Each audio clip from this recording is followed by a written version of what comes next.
All right, happy Friday, and welcome to the extra credit session today, spotlighting business sales at AT&T.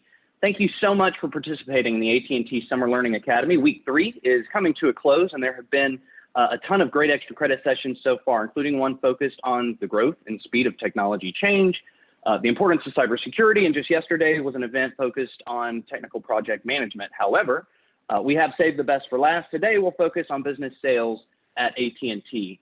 My name is Brian Herndon, a college recruiting manager within AT&T College Recruiting, coming to you live from my basement here in Atlanta, Georgia.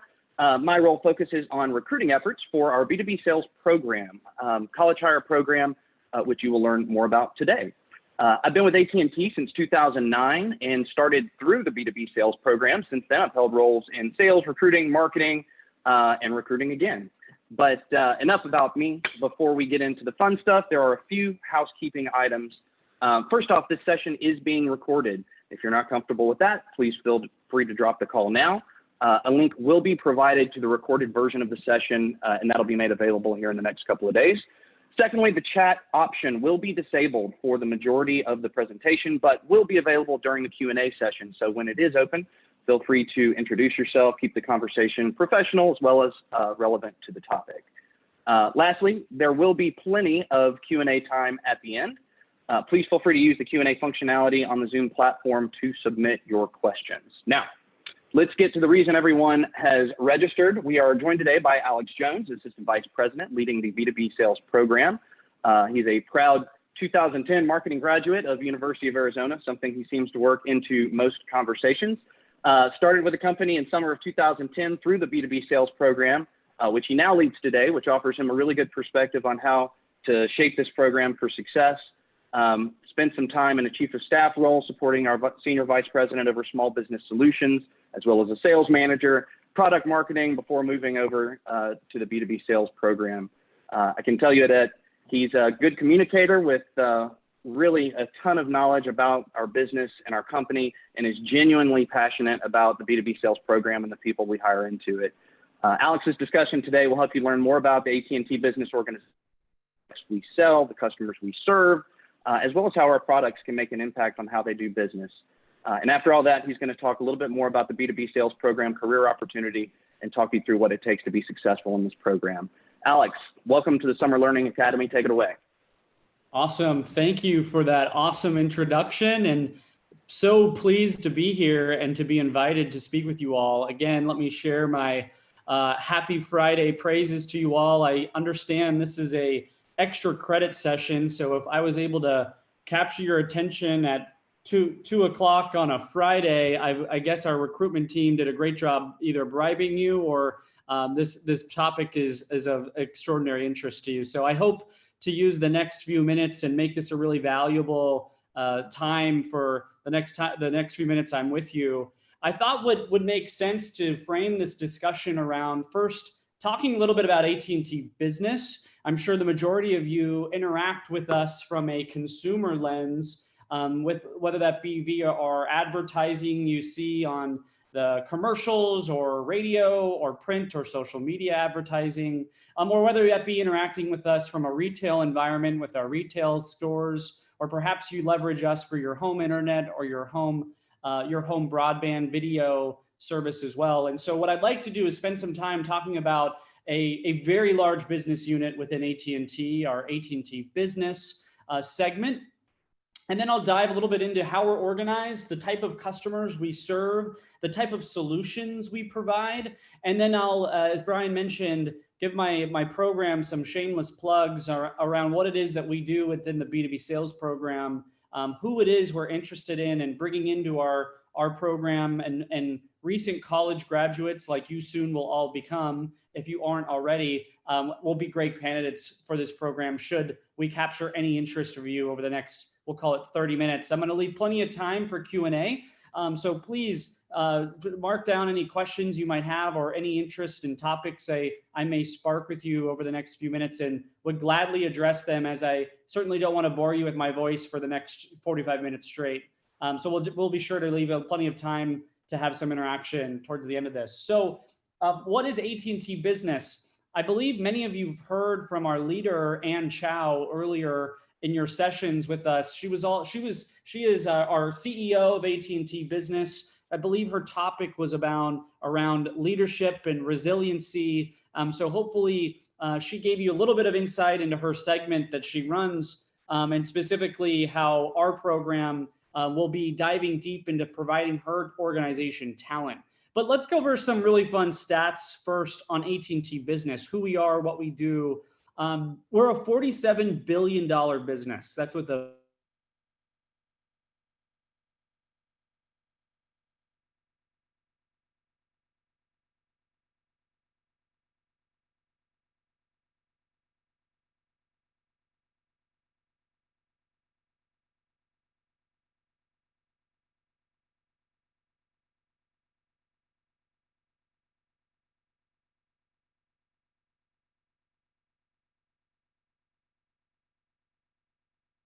B, AT&T.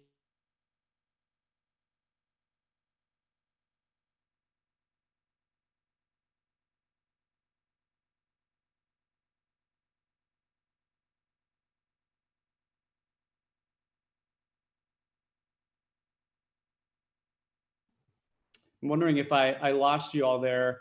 I'm going to keep going because it looks like we're all back. So apologies for that. It might have been my connection, which is not on an AT&T connection. I will preface it with. But so let's talk about AT&T Business, some stats that I think are really interesting. First and foremost, we manage a very large network. In fact, it's over 1 million route miles of fiber. And we have about 335 petabytes of data that traverses our network daily. So if you think about the interactions that customers have, and business customers, you think about files transfers, you think about what we're doing right now with a video conferencing, all of that traverses AT&T's very broad fiber network, which we ultimately then sell.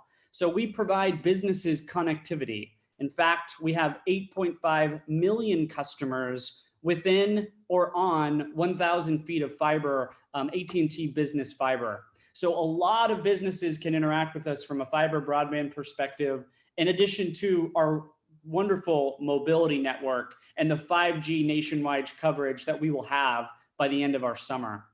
When you think about the customers that we serve, we have over 3 million, actually 3.5 million customers that AT&T serves across our small, medium, large, and government sector. I'll go deeper into those segments in a minute, but 3.5 million customers and 1.3 million FirstNet customers. FirstNet, if you guys have not heard yet, is our proprietary network for first responders. They have priority access, especially if you think about in natural disasters or emergency situations.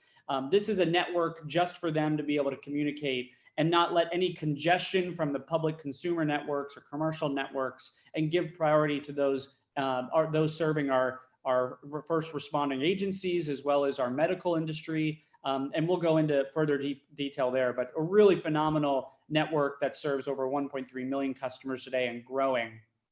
We have about 90% of the top 50 US banks and top 100 retailers and manufacturers in the United States. So almost all Fortune 1000 customers or Fortune 1000 businesses do business with AT&T, which is pretty fascinating and extraordinary when you think about the breadth of customers that we are working with, the Walmarts and the Apples of the world, as well as Joe's and Sally's Pizzeria in your local neighborhood, and solutions that meet all of those customer segments.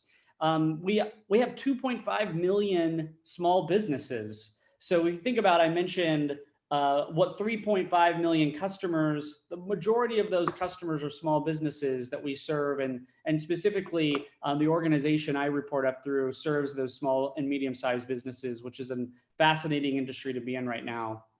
We serve as trusted advisors. When you think about industry solutions, we look at our healthcare customers very differently than we do our financial services customers, than our mass retailers. And so we go to market with solutions that are very specific to the needs and use cases of those businesses, and then we solution around them. So when you think about, I will go into some detailed examples here in a moment on healthcare specifically, very topical right now amidst the health crisis we are in. And I thought it would be interesting from a business landscape to be able to share with you some examples of how we're responding and how we are solutioning our healthcare customers to be able to turn around and be effective and serve their customers and patients and clients.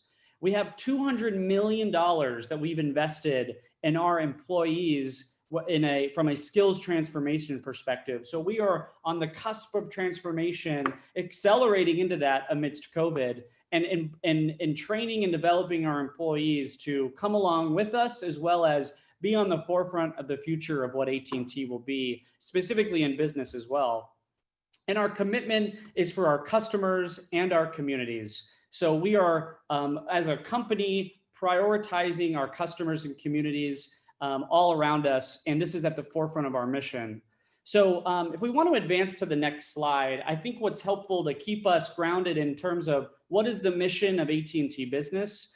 Well, we are in the business of connections. We provide connections to all of these businesses, whether they're small, medium, large, government agencies, local municipalities. We provide connections to them so that they can connect to their end customers. And so we've really organized our business into three major pillars. And if you want to go to the next slide, we do this by serving customers through mobility, and specifically with 5G, that is, we are on the precipice of. I believe, we talk a lot about 5G. We talk a lot about the maps and the capabilities. From a consumer, you're most likely not going to see the value of 5G on your device. Where you will see the value of 5G is through applications that businesses will ignite. So, for example, 5G will be enabling the auto car manufacturing industry to provide autonomous cars. It will be our connection, the 5G connection, that allows for that seamless connectivity for a automobile to be able to sense a person or a car and real time interact and be able to maneuver that vehicle. It will be 5G that allows us to provide virtual surgical remote surgeries in areas where there is not a local surgeon.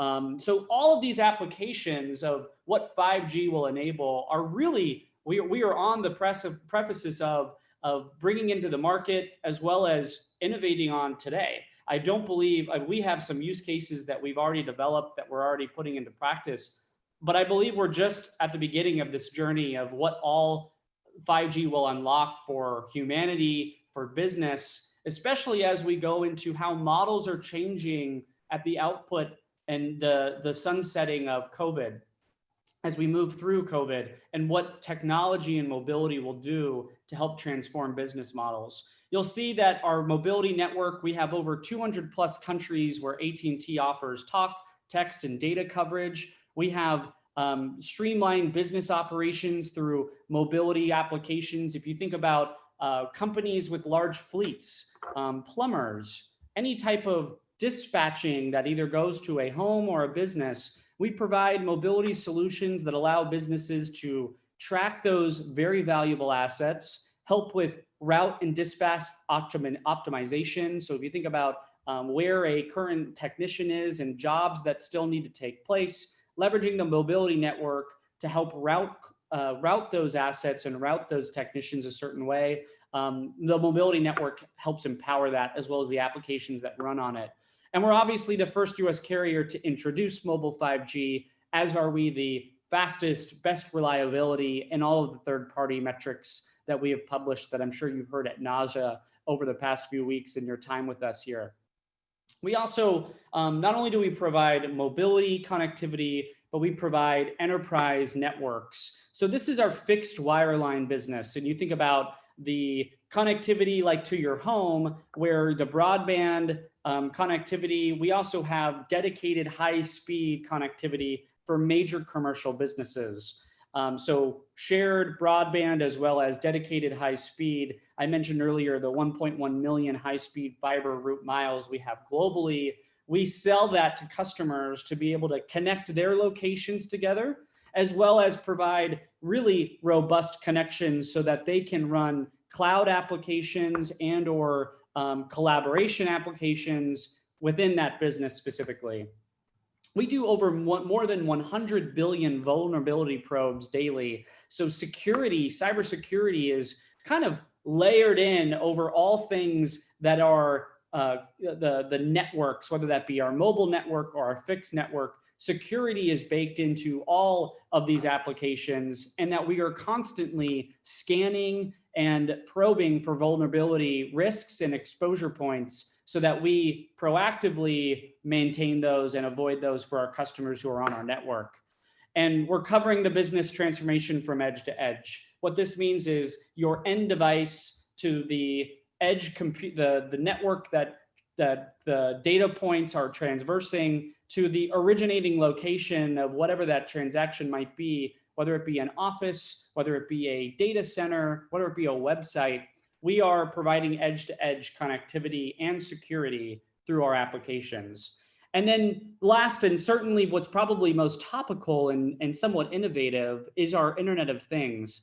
We have over 63 million IoT devices on the AT&T network today, and that is growing significantly. We are differentiating ourselves and our competitors when you think about the other companies that provide mobile applications. Our ability to connect things and provide then insights and data are really a competitive advantage of AT&T. I think of this concept of smart cities that you might have heard about, where we'll take the city of Philadelphia. They've hired AT&T to actually provide connectivity to their local roadside trash bins. When you think about when you're walking down the street in the city, there's some trash cans along the way. In the past, there's been a lot of money and time and effort with just trash routes and collecting that trash and disposing of that trash. And you think about the time and effort it goes to plan those routes and the frequency of picking that up, that collecting that trash and disposing it. Well, we were able to, with the power of AT&T and our IoT solutions, be able to actually measure the weight of those trash cans and maybe not dispatch a trash truck to go pick that up. And we then optimize those routes, saving the city a ton of money based on just the insights and data that the trash cans now are reporting to a headquarters location. These are the type of applications that 5G will enable, that our IoT solutions will enable, that get people thinking about mobile connectivity very differently. And that is what our sales force within AT&T Business do. We are the trusted advisors that understand our business customers' business very well, and then come to them with solutions and applications that pull together all of the various unique assets that we have at AT&T, our mobile backbone, our fiber infrastructure, and our IoT applications, and package them in a way and where it's relevant as well as meaningful to that end customer so that they ultimately do business with us, and that we help transform their business through unlocking the power of communications. So I mentioned, what we are in the business of connecting people. We are in the business of making connections, and we do that through our mobility network, our enterprise fiber networks, and our IoT applications. And so what I thought I might do next is transition into how are we organized to do this? How do we serve our businesses? We have a very large sales force at AT&T, actually one of the largest out of the Fortune 100. And we serve customers, and we organize ourselves from a sales distribution perspective with enterprise sales force, a public sector sales force, and a national business sales force. Let me start on the left and work our way to the right. Our enterprise sales force serves all of our Fortune 1000 large multinational companies. These are the largest of the large, and we have dedicated account teams that are focused on maintaining those relationships and looking for new opportunities to support those growing businesses. We have organized this space in a vertical approach. And what I mean by that is, I mentioned earlier, where we have sales teams that are just focused on the Bank of Americas and JP Morgan Chases in the financial services sector. We have accounts that are focused on American Airlines and United Airlines from a transportation sector, as well as on the retail side, we have a specific organization focused on the Nordstrom and large multinational, Walmarts and retailers of the like. And so we organize so that we go to market with solutions that matter most to them and that are most topical. And what is important to B of A is very different to a technology company like Uber. And so we package our solutions and we train our sales force in a way to serve those customers uniquely. This is a $20 billion industry. And so I mentioned a very large amount of revenue that this organization was responsible for only a small subset of customers. It's only 5,000 customers that make up this segment. So very large, very complex, large sales cycles, but really fascinating environments, especially if you think about what we've just recently went through. It was this team that you took all of the financial services businesses. So let's again use JP Morgan Chase, and where traditionally those employees have such sensitive data that it can never leave the office settings. So there are in those offices, desktop machines that reside there that you can only access certain proprietary information on customers from the office. Well, now with the COVID impact pandemic, those employees could no longer go into the office. And so the AT&T account team helped provide secure connectivity to these employees' endpoints, their homes, so that they can continue to operate business as usual, even though they were not able to go into their secure office setting. I'm going to transition now to our public sector. This is our sales force that is responsible for serving all of our government entities, whether that be your local municipalities, whether that be your state legislators, or whether that be the federal government and our intelligence agencies, the Department of Homeland Security, and all the federal entities. We even power Air Force One, believe it or not. So a lot of that is a very complex business, as you can imagine. It's a $14 billion business for us, and we serve over 50,000 customers. Very unique. Our education platform sitting here as well. So if you think about college and universities, public schools, they are also very uniquely served in this space. Another great example of how we were providing mobile solutions and tablets and remote hotspots to be able to provide education virtually to a lot of students that were traditionally relying upon coming into a school setting. These are the type of applications that these sellers go to their customers that they support in helping maintain and progress those relationships with AT&T.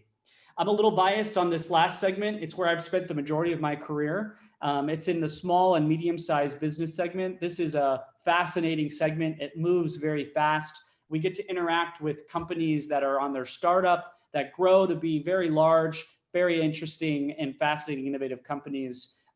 It's a $13 billion business where we have over 3 million customers today. It is really a lot of fun. If you think about it, I used the Uber example earlier. Uber actually started in the small business segment. We helped actually deploy the original cell phones, iPhones that sat in the Uber cars when Uber originally had their own, fleet and drivers on staff. And then they branched out to have, bring your own car, bring your own device, and then AT&T would help power that.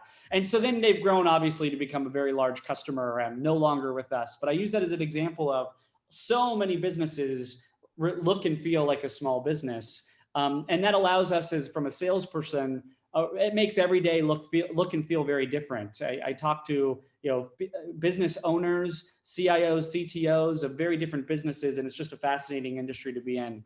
So I cover all of that so that I give you some understanding of what it is that we do, who we serve, and how. And so I thought I might kind of double click into a really relevant sector, that being healthcare right now. We have certainly seen a surge amidst this pandemic of healthcare providers looking for ways in which to better serve their patients, as well as survive in a world in which it's a very different world than when they started a few months ago. So what I thought I would do is break down the three pillars we mentioned earlier: IoT, enterprise networks, and mobility, and some use cases that these specific sectors have. So the first being IoT.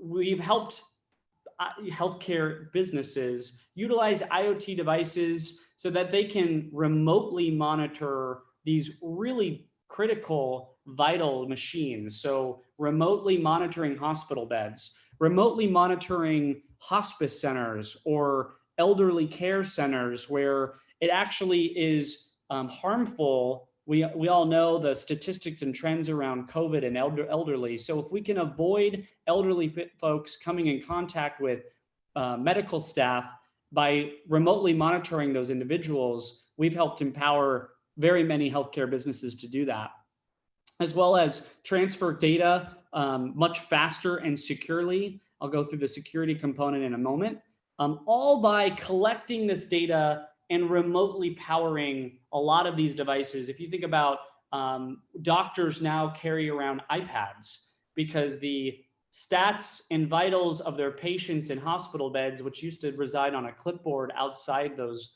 emergency rooms, are now all electronically transmitted over that public network, private network within the hospital Wi-Fi system, as well as then the endpoint device of that iPad. And so if you think about how the data transfers from the bed to the Wi-Fi unit to then the ultimate doctor's iPad, we provide all of those solutionings. And then on the far right, if you want to go one more advanced, we do that all securely.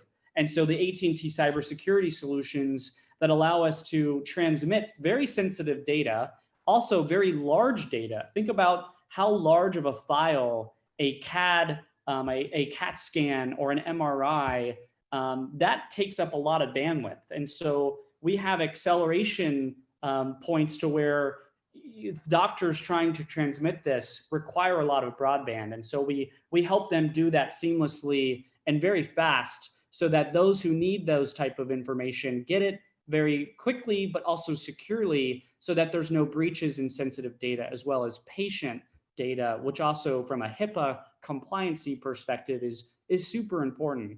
So I lay all this out to give you an example of how AT&T Business differentiates ourselves from our competitors, how you might think of AT&T Business differently than how you might think of AT&T today from a consumer perspective, and then how we organize our sales team, our very large sales team, in to serving these customers, small, medium, large, and public sector. So I've taken about 30 minutes to go through that. Let me quickly go through our B2B sales program and what we do. I mentioned those three pillars of small business, medium-sized business, large businesses, and government entities. All of those sales forces require great sales talent.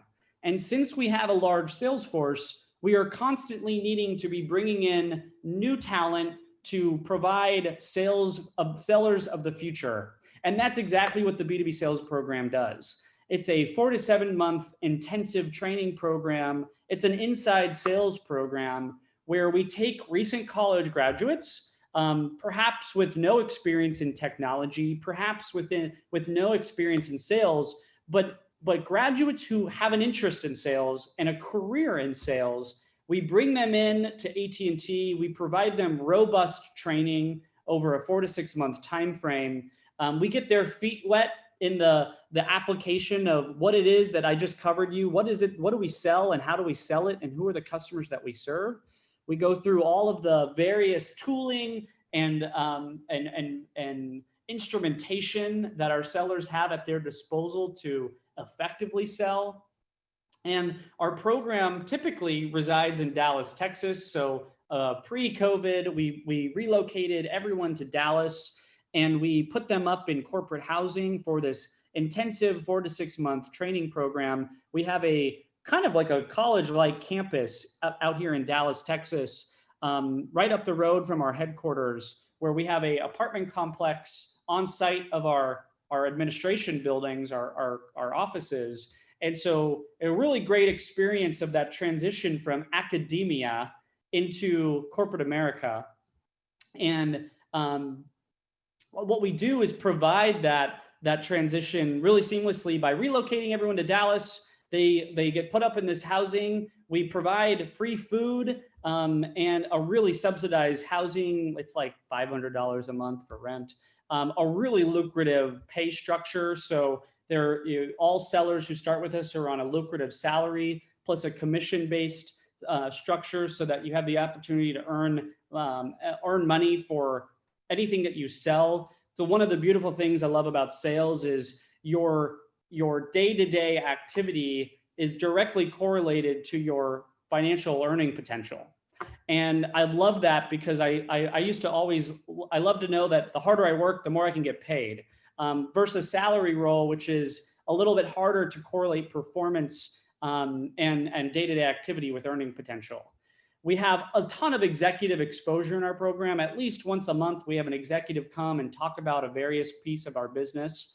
And then I mentioned there's some very innovative solution selling. We train all of our sellers up on all the various product portfolios I mentioned earlier and how to go about selling them. And then we send them loose. We upon completing the program, we place sellers into a permanent sales position, whether that be in an inside sales role or an outside sales role, with a very clear progression path of what does that succession look like?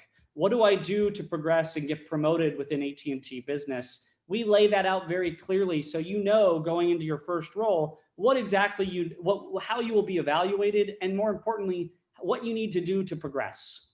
We have over close to 1,000 employees within AT&T who have come through this program. Brian mentioned he is a product of this program. I myself went through this program 10 years ago. So you can but guarantee that no matter where you end up geographically or business segment wise, there are folks in or on your team who have come through this program, who have walked in your shoes and welcome you in that transition to that first sales role upon completing the program. So it's almost like a little community within the broader AT&T ecosystem. If you think about, we have over 300,000 employees at AT&T. It's easy to get lost, right? It's easy. It's kind of like going to a big school. If you don't belong to a student group or a organization that connects you to that school, you're most likely to feel a little lost or lose your way. That's exactly what this program does. It provides a community for people who've come into this program well beyond when they leave. I give the example of someone who actually married me, went through this program, and the family I've made as a result of people I've met in this company and this program have stuck with me for a very long time and will for a very long time. So it's a really great program. I believe the next slide will take you through how we structure it. So month one in our program is very much onboarding, providing the technology basics. If you can imagine what I covered earlier from the enterprise networking and the mobility applications, it can be quite complex, technologically speaking. So for someone like me who came into AT&T barely knowing how to spell AT&T, this was very critical for me to understand how are the ones and zeros really transverse our networks from that cell phone through the cell tower down to the fiber network back out to the endpoint of whoever I'm making that phone call to. We cover that in month one. We also kind of organize ourselves around selling from a very simple single site. So those single site businesses that look like a mom and pop like shop that require very simple solutions like basic internet and basic voice applications and basic mobility applications to get everyone's feet wet and grounded on all things AT&T. And then we will slowly progress into month two to what we call complex single site. This is your larger single site small business with maybe 50 employees or so, require some additional security, require maybe some additional mobility applications. And so we will progress our curriculum to cover these more complicated products. And then you will call on customers that fit this profile so that you learn and apply real time, and that the retention component of all that we teach sticks. So there is a method to our madness, starting simple, getting into a little bit more complex from a single perspective, and then we go into multi-sites. So this gets even more complex when you think about a headquarters location like me in Dallas, Texas, yet we have a variety of sub-branch locations, let's say Brian out in Atlanta and a friend out in California, where we want to connect those businesses, but make sure we're doing that securely, and that we also have consistency across those broadband, wired applications, and mobility and voice applications. And so we'll cover that in month 3. And then we go through in our final month, those really large multinational, very complex products, so that as you come across them in your sales career, you're familiar with how to sell to them, practice those sales methodologies, as well as get more grounded on our complex product sets. So this is how we design our curriculum from month 1 through month 4, with month 5 and 6 being 100% sales driven. You get a quota month 1. So everything in sales is target driven. And so we really get folks, we let them loose from day 1, and obviously providing them means to achieve those targets. It starts out very small, and as you progress, gets larger, so that by the time you complete our program, you have a very good idea of the jobs you'll be going into after our program, as well as practice with the KPIs and the performance metrics that you will be evaluated and needing to in order to be successful in the field. So it's a little bit of a model society here within the B2B program. And then we get you ready for that job you'll be entering upon completing our program. If you want to go to the next slide. What I wanted to do was also quickly cover the ideal candidate of a B2B seller. If you think about, I mentioned it's a financially lucrative role, right? You can really, the sky's the limit in earning potential. And so that requires people who are very self-starter and driven and ambitious to stay curious and make that second call and third call. Not be afraid of rejection. If you think about cold calling, you get hung up on a lot. I mean, I can think of a lot of people I hang up on when I'm solicited to. So being rejection adverse and super competitive, always wanting to strive to be the best and stay at the top of the leaderboard, those folks tend to do really well in sales.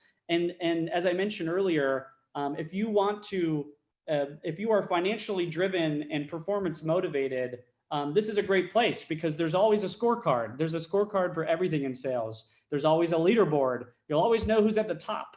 And the numbers speak for themselves. There's really little gray area from a results perspective. So people who are interested in sales as a profession, this is a great place for them to start with us here at AT&T. And people who are interested in technology. We were at that crossroads of learning about technology and then enabling you to take that technology and then provide solutions as a trusted advisor to the customers you'll be supporting and calling on.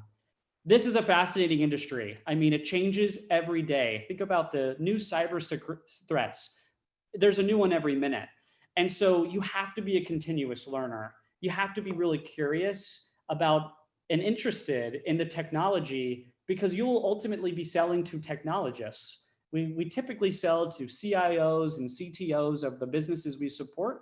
And it's important for us to be able to speak on their playing field from an technology acumen perspective. And that's what this program does, is set them up for that. But there has to be a genuine interest in the technology and in the profession of sales itself. And so these are the attributes of what I kind of consider a great candidate for our program and a great candidate of a good seller. I think hopefully I've left enough time. It looks like we've got about 20 minutes to where you've had a good understanding of what it is AT&T Business does, the various sales organizations within AT&T Business, and then a way to get in through our B2B sales development program, what that program's all about. And with that, I will, Brian, I think I turn it over to you to help facilitate Q&A. Yes. Thank you, sir. What an awesome session. We really appreciate that, Alex. And hopefully everyone was able to learn something new about how we are developing our technologies to meet the changing needs of businesses through providing the connectivity that Alex talked about to their customers and employees and things like that. So excited though to move into some Q&A. For those of you who have already submitted questions, we appreciate that. And just so you know, anyone who has submitted a question has been entered into a random drawing, and at the end of our Q&A, we'll announce 2 winners who will receive a B2B sales program backpack, and we'll talk through the logistics of getting that to you towards the end. Okay, so Alex, I have a few good questions here. We'll get through as many as we can during our time together, but based on the awesome response and the number of questions, we'll probably be here till Monday if we answer them all. So let's dive in. How do you envision business sales at AT&T changing long-term as a result of the pandemic? And I guess specific to the program, how's it changed how the program operates too? Great question. We have certainly pivoted quite a bit. We no longer are bringing sellers on campus for temporarily until AT&T determines it's safe to come back to work and back into an office setting, which a lot of our, if you remember how I went through the program, a lot of our delivery and training is in an actual in-classroom setting. So we have had to, like many colleges and universities and education institutions, pivot to an e-learning environment so that we can effectively deliver very complicated and complex training material and content virtually and remotely. So we've become quite savvy with Zoom and WebEx applications, and then also having to pivot the way in which we deliver from an activity perspective. If you think about sitting in front of a computer for 4 hours on end, you got to have some interaction and activity componentry to that. So we have certainly pivoted our learning environment from a physical to a remote to a virtual environment. But also, if you think about the broader sales landscape, inside sales is the name of the game. If you were an outside seller, you are now an inside seller, right? You are no longer walking down the street, knocking on door to door, and talking to businesses in person. So we've also been able to leverage a lot of best practices from an inside sales perspective and evangelize that across all of our outside sales forces. And so we have seen a dramatic shift within our distribution strategy from a sales perspective to an inside model that lends very well from an inside sales program. And so we've seen a lot of activity within our own segment and our program, and even some investment, right? I mean, we have remained committed to all of the sellers that we have hired. You've seen contraction on some offers and employers who are not able to continue to extend bringing in new employees, whereas people who bring in revenue for us is a very important thing. And so we're investing in that inside sales function. And I'd say COVID has accelerated that for AT&T and then our program specifically. So hopefully that answers that question, Brian.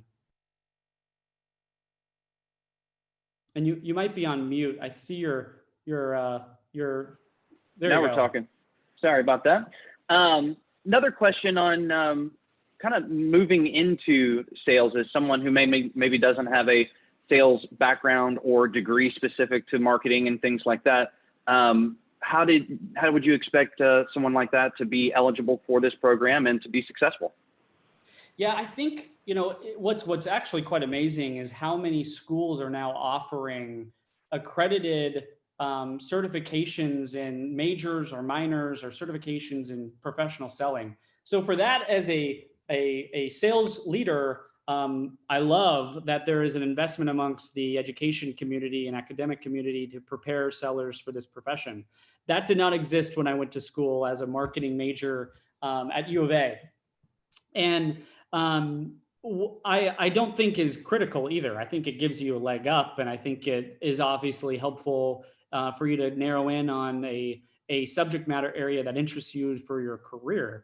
However, it's hard for most to come out of college knowing exactly what they want to do. And so I think what's important is taking and keeping in mind those attributes I mentioned on what makes a good salesperson. That might be someone who's majoring in communications. That could be someone majoring in poli-sci.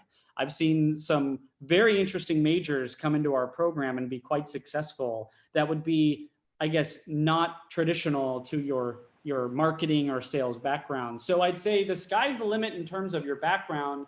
And our program somewhat assumes you to have very little technology experience and very little sales experience. Again, helpful if you have, as that might accelerate your ability to achieve and perform in this role. But we train you up on all of that, and then we give you the tools and the roadmap, and then it's up to you to then walk the walk and take that and make it your own to drive performance. So less critical, but certainly important for you to be laser-like focused on the job. The job has to be of interest. The components of the role have to align with your priorities, or else it might be a struggle, right? I mean, it's going to be hard for someone to wake up every day and make a lot of cold calls if talking to people who hang up on them is not enjoyable. It takes a very unique individual to enjoy that. So it's important to also understand the job and what the day-to-day role will look like, and make sure that matches up with the interests that you have for your first career. For sure. Thank you. And remember, my first sales manager coming out of the program was an English major, and he was an excellent seller. So you never know what you're going to get. But let's see. Staying with the program, there's a good question from Angelina Chin, who's saying, what are some examples of KPIs you use to measure performance while in the B2B sales program? Awesome. Great question. There is your North Star is your quota. So the end all be all KPI is, did you achieve the objectives and targets from a sales target perspective for a given month? So we measure our salespeople on monthly recurring revenue. That's new revenue that we bring in as a result of our sales stimulus.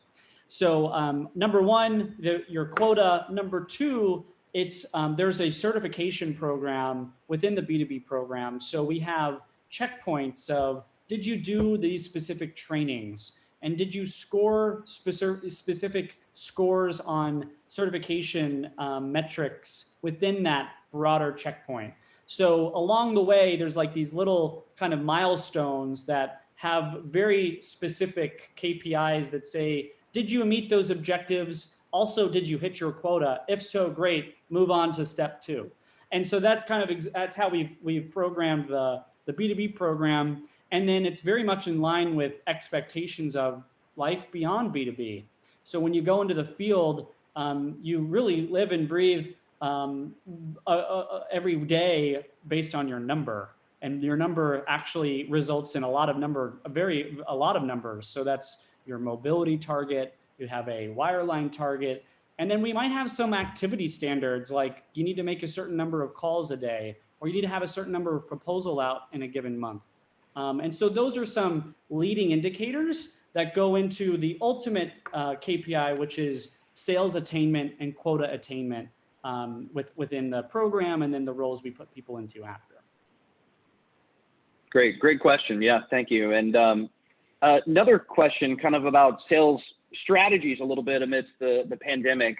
Jason asks, what are the best strategies for getting beyond traditional gatekeepers when selling B2B in today's COVID-19 environment, understanding that you can't get in front of potential clients anymore? So how are you coaching them up? Yeah. You know, what's fascinating is the traditional gatekeeper looks very different. It's typically a virtual gatekeeper now. You don't have a 1-800 Joe's Pizza that you're then calling, and some administrative professional is answering the phone and fielding those calls. We are selling very effectively through social. So leveraging applications like LinkedIn to understand who are the decision makers within this specific customer, and how can I go directly to that person versus having to go through a traditional gatekeeper and look up go on Google and say, okay, what is Joe's Plumbing? What is their phone number? And then call whoever answers the phone. But it's specifically already knowing that Joe owns Joe's Plumbing, and I'm calling Joe to talk about the various applications that would be pertinent to Joe's business. So I think we're leveraging a variety of different platforms. There's a customer database called Zoom Info that is integrated in our Salesforce CRM environment, so that when we we look up a lead is provided to us, like our marketing department says, hey, call on Joe at Joe's Plumbing because we think he's within our fiber footprint, isn't currently doing business with us today. He would be a great profile to call on. We'll then leverage the Zoom info contact data source to get Joe's phone number and Joe's email address and Joe's, and if we can't have any success there, we'll then turn to LinkedIn to try and get Joe's attention that way. We use a variety of other applications and tools to actually touch customers multiple times. If we know it's the right customer, and if Joe is who I'm going after, Joe may not answer my first call, he may not respond to my email, but we have a tool that actually, what's called sequencing, we'll put Joe through a sequence, and the tool will actually contact Joe on behalf of me, Alex, salesperson at AT&T. And so by the fifth and eighth touch point, without beknownst to me, Alex, salesperson at AT&T, Joe is actually now engaging with me. And then I know how to call Joe and solicit whatever application or solution I think is important for him. So long story short, that was a long way of saying we're leveraging technology and specific customer data sources to get in touch with the right customers without having to go through your traditional gatekeepers. And that's really important now when everyone is virtual. I mean, even our decision makers aren't in a traditional office. So finding that endpoint, that end email address or that cell phone number is really critical, and we're leveraging partners to help us do that. That's great. Yeah, things have certainly changed since we went through the program, and it was heavy cold call and getting through the gatekeepers all the time. The phone book and started dialing. You got it. So it's a lot more Yellow intelligent. pages. Yeah, that's right. Cool. So personal question for you, Alex, based on your career, what advice would you give students to smartly picking their first job after graduation to eventually reach their own desired success? Yeah, I mean, I have this conversation often, and it really comes down to mirroring passion and interests with progression and opportunity. So you've got to be interested in what you do every day. It's got to get you excited to get out of bed and go to work, whether that be in your office, in your home office, or in an actual physical office. And then you've got to be able to see the light at the end of the tunnel and understand that there is a progression path and opportunities to progress that, again, align with the interests that you have for your career. There are what I call veteran salespeople who have no interest in becoming leaders, like traditional supervisors or managing people, where their progression is, how can I go and get into a job that makes me more money? And that could be, moving from small business up to enterprise business, but our career salespeople. And those are, there is a ton of opportunity for them.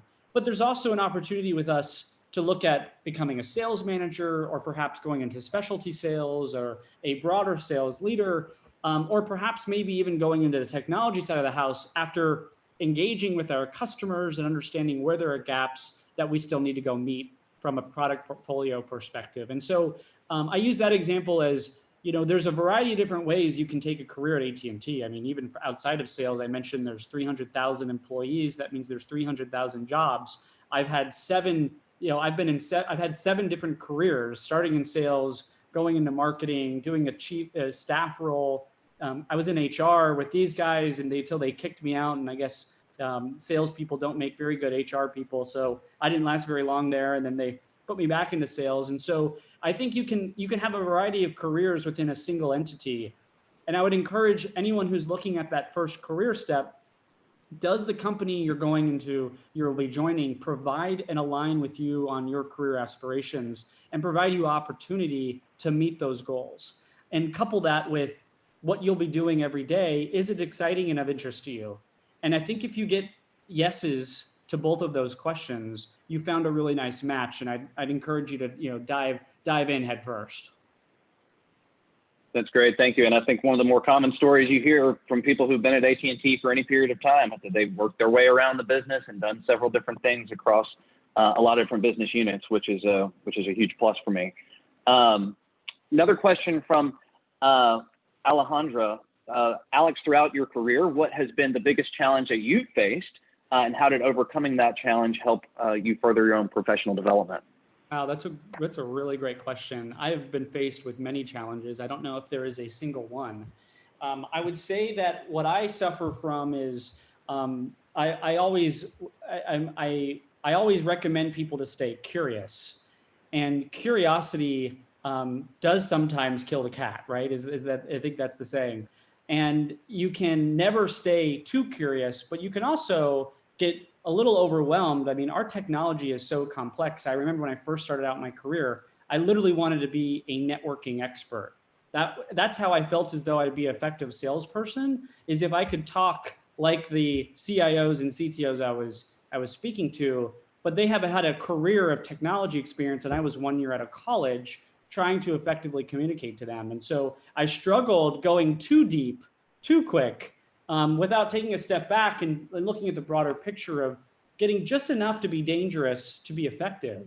And so it's an answer to my challenge, is also my solution, which is to stay curious, but also keep perspective, and to take a step back, and also make sure you're staying in alignment around what it is that's important to you in your career, and being very open-minded. I mean, I think that is what has led to a lot of my career moves, is saying yes to every job that's been presented to me.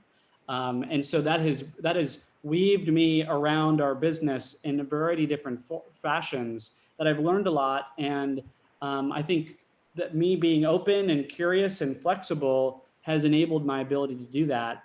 But early on, a challenge was trying to become too technical and too specialized, and that pigeonholed me in a few areas. So my answer is also my challenge, which is staying curious but not being too curious, that it does pigeonhole you into a downward spiral that there is no end in sight.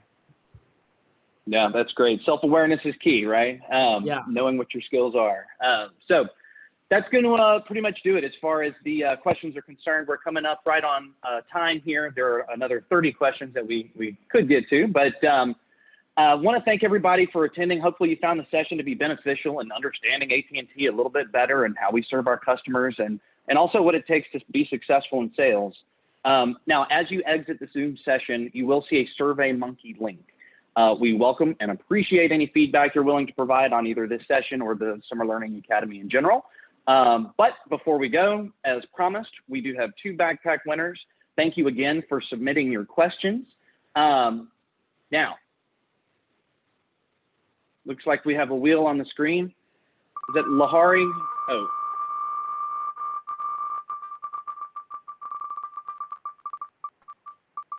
I like this. A lucky backpack winner. Boom, John Dunn.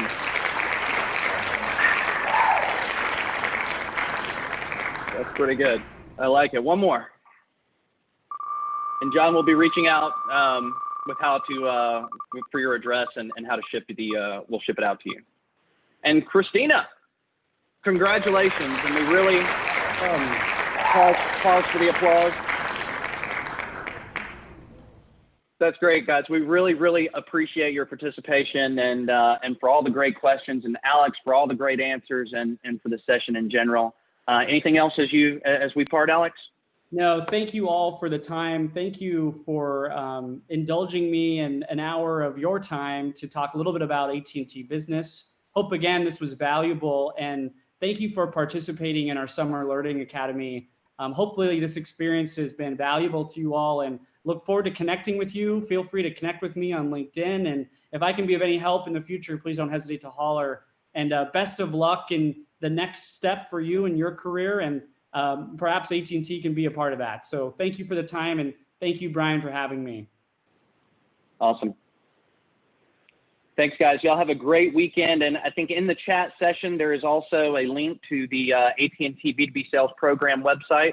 Please feel free to check it out. Click Get Alerted to the right, and you'll actually be notified when we post the position shortly. So thank you again. Have a great and safe weekend.